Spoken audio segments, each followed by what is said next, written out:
Micro economics, इसका नाम क्या है? समष्टि अर्थशास्त्र, जिसको हम माइक्रो इकोनॉमिक्स पढ़ते हैं। इससे पहले हम लोगों ने अर्थशास्त्र क्या है ये जान लिया है। अर्थशास्त्र क्या होता है, कुछ याद है?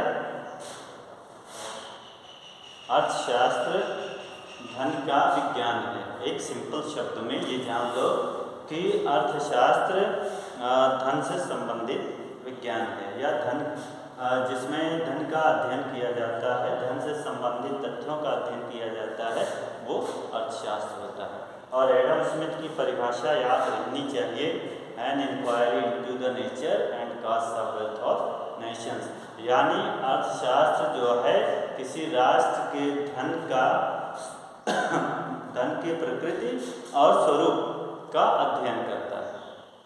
क्या करता है? किसी राष्ट्र के धन और स्वरूप का अध्ययन करता है, अर्थात धन कितना है और किस प्रकार प्राप्त किया गया है, इसी का अध्ययन करना अर्थशास्त्र का उद्देश्य है, और इसी को ही अर्थशास्त्र कहते हैं।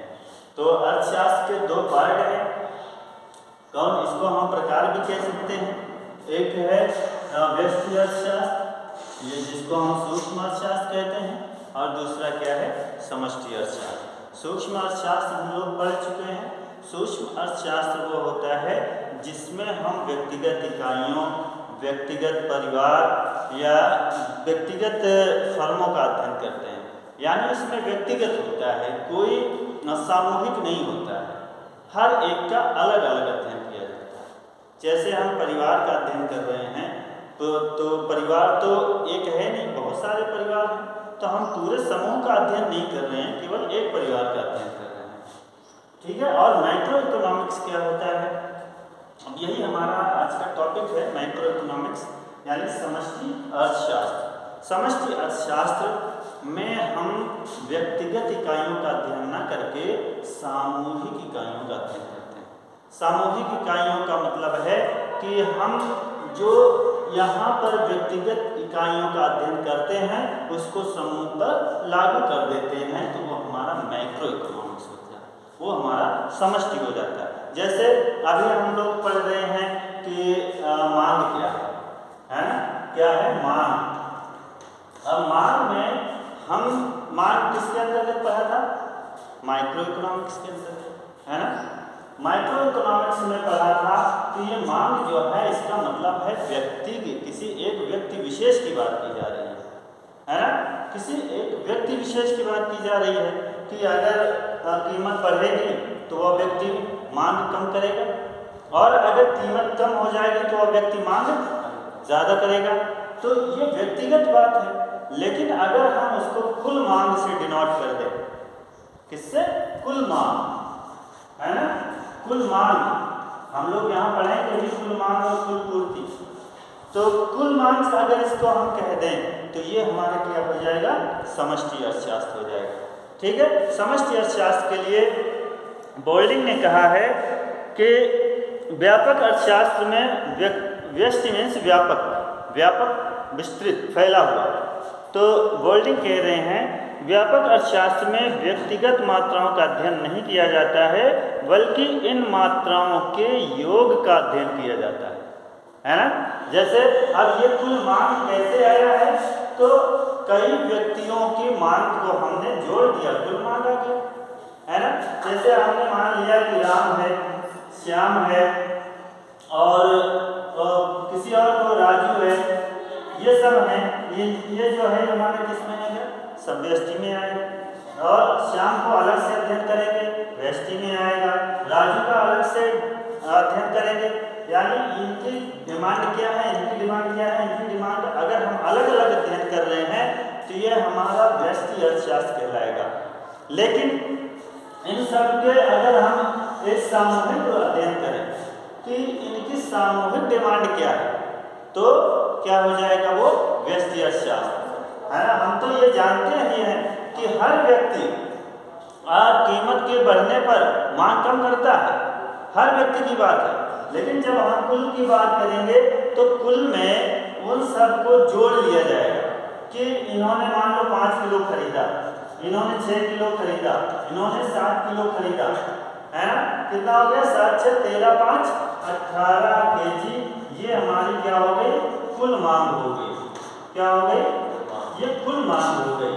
और यही जो कुल मांग है ये हमारा क्या हो गया, व्यष्टि अर्थशास्त्र हो गया। बोल्डिंग ने ही एक जगह पे एक एग्जाम्पल दिया है कि अगर एक हाथी है, अगर हम उस हाथी के प्रत्येक अंगों का अलग अलग अध्ययन करें, प्रत्येक अंगों का अलग अलग अध्ययन करें, तो वो क्या कहलाएगा, व्यष्टि अर्थशास्त्र कहलाएगा। लेकिन अगर हम पूरे हाथी का अध्ययन करें तो वो क्या होगा, समष्टि अर्थशास्त्र होगा।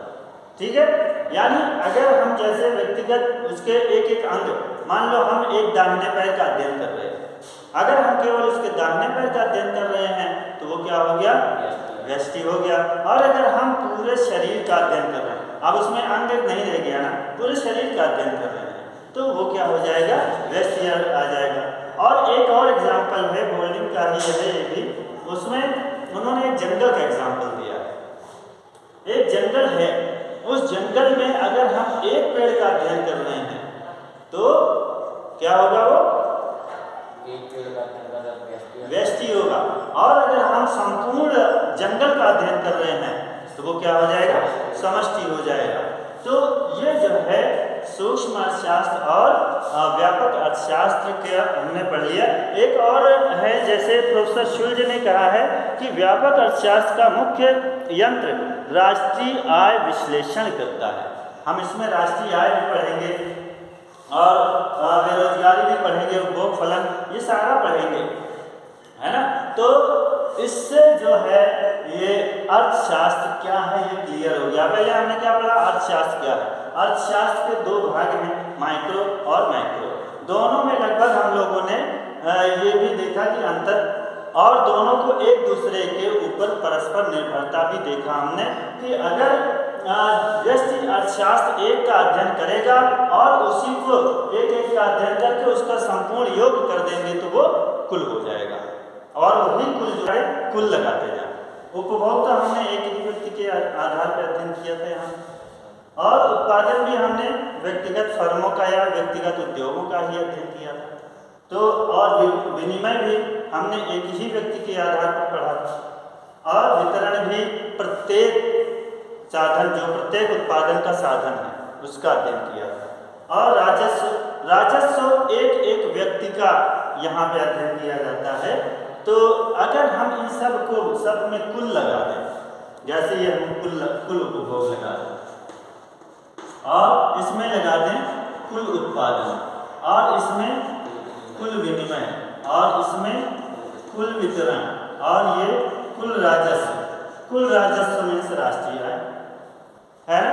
तो ये अगर हम इसमें कुल लगा दें तो ये हमारा मैक्रो इकोनॉमिक्स हो जाएगा। ठीक है, अब हमारे बात यह है कि मैक्रो इकोनॉमिक्स में क्या क्या पढ़ा जाता है। तो मैक्रो इकोनॉमिक्स में जो कुल उपभोग है, कुल उपभोग हम लोग पढ़ते हैं, ये जो हमारा रोजगार सिद्धांत, आय एवं रोजगार का सिद्धांत है। तो आय और रोजगार का सिद्धांत, इसको अगर हम बेरोजगारी को आय और रोजगार का सिद्धांत लिख लें तो ज़्यादा ठीक रहेगा। इसको आय एवं रोजगार का सिद्धांत लिख लो, आय एवं रोजगार का सिद्धांत। बेरोजगारी वैसे अलग पार्ट है, आय एवं रोजगार का सिद्धांत, लेकिन वो भी समष्टि ही है। अब समष्टि समझने का क्या है कि हम उसमें क्या क्या पढ़ेंगे, तो उसका समझने का यही है कि इतने निकाल दो, बाकी जितना भी है सब समष्टि ही है ना। तो हमें पढ़ना क्या क्या है समष्टि में, जो मेन है मैं उसको देख लेता हूँ। तो सबसे पहले हमें राष्ट्रीय आय भी समष्टि, जैसा हमने बताया कि एक परिवार का अध्ययन करेंगे, एक परिवार की इनकम का पता करेंगे, फिर दूसरे परिवार की इनकम, तीसरे परिवार की इनकम, चौथे परिवार की इनकम, इस तरह हम सभी परिवारों की इनकम का अध्ययन करके उसको जोड़ देंगे, और वही जो जोड़ देंगे हमारी राष्ट्रीय आय हो जाएगी। और याद रखना, जब राष्ट्रीय आय पढ़ाएंगे तो उस समय पे याद रखना, इस साल अभी पेपर में आया था। और बेरोजगारी तो हम लोग फिलहाल आगे पढ़ेंगे इंडियन इकोनॉमिक्स में, लेकिन आय और रोजगार का सिद्धांत इसके जस्ट बाद पढ़ेंगे। आय और रोजगार के सिद्धांत में हम यही बात पढ़ेंगे, उपभोग, कुल उपभोग है, कुल उपभोग इसके अंतर्गत पढ़ेंगे, जिसको हम कंजम्पशन फंक्शन कहते हैं, उपभोग फलन कहते हैं, ठीक है। वो उपभोग पढ़ेंगे, उपभोग फलन पढ़ेंगे। और उपभोग फलन और रोजगार ये सारा का सारा ये छोटा नहीं है, बहुत बड़ा है, तो इसमें जो है हम लोग पढ़ेंगे ये। और उपभोग फलन यही है, इसके अंतर्गत ही पढ़ेंगे। और कीमत स्तर हम लोग यहाँ पर क्या पढ़ते हैं, प्राइस पढ़ते हैं, विनिमय है ना, विनिमय के अंतर्गत ही हम लोग प्राइस पढ़ते हैं। कीमत कितनी होगी, तो हमें उसका बाजार में पढ़ते हैं ना, तो वो सब हम यहाँ पढ़ते हैं, लेकिन कीमत स्तर यहाँ पढ़ा जाता है। यहाँ कीमत स्तर का मतलब ये नहीं होता है कि एक वस्तु की कीमत क्या है, बल्कि इसका मतलब है महंगाई, और महंगाई का मतलब है आपके जो इन्फ्लेशन, क्या है इन्फ्लेशन, जिसको हम मुद्रास्फीति कहते हैं, मुद्रास्फीति। और मुद्रास्फीति इसमें हम पढ़ेंगे, मुद्रास्फीति अपस्फीति सब पढ़ी जाएगी इसमें, ठीक है। और उसके बाद व्यापार चक्र क्या है, व्यापार चक्र वो है कि अर्थव्यवस्था में कभी मंदी कभी तेजी चलती रहती है, और यही मंदी और तेजी का क्या क्रम है, उसको समझाने का क्या तरीका है, क्या सिद्धांत है, वो सब हम लोग इसमें पढ़ेंगे। और अंतर्राष्ट्रीय अर्थशास्त्र, तो ये जो है हमने कुछ इसमें हाईलाइट्स कर दिए हैं, बाकी जितना बचता है इन पांचों के सिवा सारा का सारा मैक्रो इकोनॉमिक्स है, ठीक है। तो अब मैक्रो इकोनॉमिक्स में हमने ये पढ़ लिया कि क्या क्या उसके अंतर्गत पढ़ा जाएगा, यानी क्या क्या आता है, उसकी विषय वस्तु क्या है। अब विषय वस्तु आ गई तो हम थोड़ी सी इसकी विशेषताओं के बारे में भी पढ़ लें कि जो समष्टि अर्थशास्त्र है उसकी विशेषताएं क्या हैं।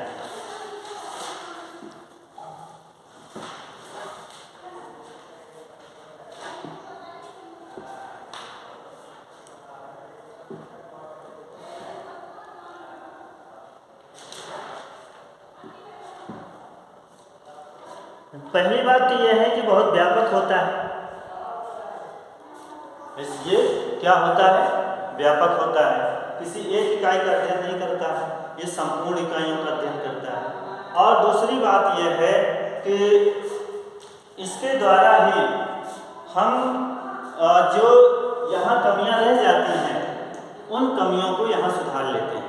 वो कमी कैसे, जैसे हम एक का अध्ययन करना आसान है ना, एक का अध्ययन करना आसान है, लेकिन अगर उसी को संपूर्ण पे लागू किया जाता है तो वो सब पे लागू होना बड़ा कठिन काम है। तो उससे जो समस्या, इस तरह की जो समस्या आती है उसको इसके द्वारा सुलझाया जाता है। जैसे मान लो कीमत स्तर, यानी हम एक वस्तु का तो अध्ययन नहीं कर रहे हैं, हमें तो पूरी महंगाई का अध्ययन करना है कि भारत देश में कितनी महंगाई है, और उसका अध्ययन करने के लिए हमें बहुत सी चीज़ों को जोड़ना पड़ता है, बहुत सी चीज़ों की कीमतें निकालनी पड़ती हैं, कई तरीके निकालने पड़ते हैं।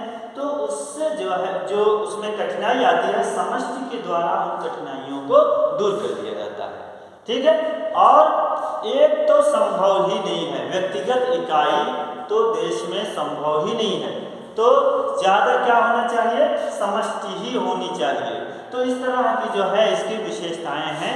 अब हम थोड़ी सी इसकी कमियों को भी देख लें, है ना, कमियां क्या हैं इसमें। अच्छा, एक ये भी है कि इसमें ये कह रहे हैं कि ये आवश्यक क्यों है, तो आवश्यक क्यों है या उसकी विशेषताएं सब सेम है। आवश्यक इसलिए है, समष्टि अर्थशास्त्र का अध्ययन इसलिए करते हैं क्योंकि जो यहाँ पर संभव नहीं है वो यहाँ पे संभव बनाता है। जैसा अभी मैंने बताया उसकी विशेषताएं कि ये इस पर तो आसान अध्ययन करना आसान है, लेकिन इसका अध्ययन करना कठिन है, और फिर अध्ययन तो कर रहे हैं, इसको यहाँ पे लागू करना और ज़्यादा कठिन है। तो उन सबको समझने के लिए क्या उसमें कठिनाइयाँ हैं, क्या समस्याएं हैं, उन सब का अध्ययन करने के लिए समष्टि अर्थशास्त्र अत्यंत ही आवश्यक है। अगर समष्टि अर्थशास्त्र ना हो तो हम शायद कीमत स्तर का पता भी ना लगा पाएँ, और जो ये व्यापार चक्र होते हैं, व्यापार चक्र क्यों घटित होते हैं, हम ये भी ना जान पाए, है ना। तो इस तरह की बहुत सारी समस्याएं होती हैं, इसलिए हमें समष्टि अर्थशास्त्र का अध्ययन करना पड़ता है। अच्छा, अब इसकी सीमाएं भी हैं, कठिनाइयां भी हैं कि अगर ऐसा हुआ तो फिर ऐसा हो जाएगा। जैसे एग्जाम्पल ले लें कि एक बैंक है, उस बैंक में अगर एक व्यक्ति पैसा निकालता है तो बैंक को कोई दिक्कत नहीं, बहुत बढ़िया चल रहा है ना, बैंक का बल्कि प्रॉफिट होगा। लेकिन जितने व्यक्तियों का खाता है समष्टि के तौर पे, है ना, अगर सारे व्यक्ति यानी समष्टि लागू हो जाए, सारे पैसे निकालने लगे तो क्या होगा, बैंक फेल हो जाएगी, है ना, नुकसान में चली जाएगी। तो ये क्या है, इसकी समष्टि अर्थशास्त्र की सीमाएं। एक एग्जांपल और ले लो, मान लो हम ये मानते हैं कि बारिश हो तो फसल अच्छी होगी, है ना। अब बारिश होगी, फसल अच्छी होगी, लेकिन बारिश बहुत हो जाए, व्यष्टि की जगह समष्टि हो जाए, बहुत ज़्यादा बारिश हो जाए तो फसल क्या होगी, नष्ट हो जाएगी, उसका कोई मतलब नहीं है। और एक एग्जांपल और ले लो उत्पादन से, हम तो चाहते हैं कि उत्पादन ज़्यादा हो, है ना, हम हर कोई चाहता है कि उत्पादन ज़्यादा हो, लेकिन एक व्यक्ति का उत्पादन हो जाए या 10 व्यक्ति का, 50 व्यक्ति का उत्पादन ज़्यादा हो जाए तो बहुत बढ़िया, कोई दिक्कत नहीं। लेकिन समष्टि तौर पे सबका उत्पादन बढ़िया हो जाए तो कोई मतलब नहीं, है ना। फिर क्या हो जाएगा, इन्फ्लेशन आ जाएगा, है ना, कीमत स्तर बढ़ जाएगा, कीमत स्तर घट जाएगा, कीमत स्तर घटेगा मीन्स इन्फ्लेशन बढ़ गया, है ना, और इन्फ्लेशन बढ़ गया तो फिर अर्थव्यवस्था हमारी डगमगा जाएगी। तो इस तरह की